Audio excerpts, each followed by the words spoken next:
ఈ వీడియో చివరి వరకు చూసి కథ తప్పకుండా వినండి.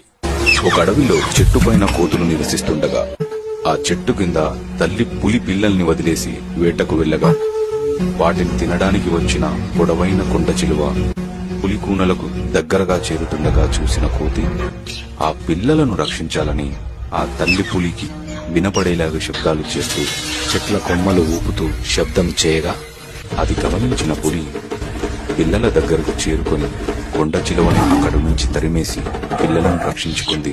ఇవన్నీ చేస్తున్న తల్లి కోతిని చూసి పిల్ల కోతి, అమ్మా, అవి క్రూర జంతువులు కదా, మనల్ని చంపి తినేస్తాయి కదా, ఆ పిల్లలు కూడా పెరిగి పెద్ద పులులే అవుతాయి కదా, వాటిని ఎందుకు రక్షించావు అని అంటుంది.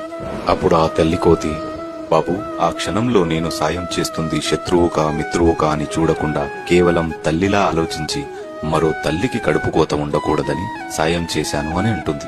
సరిగ్గా ఇలాగే మనుషుల్లో కూడా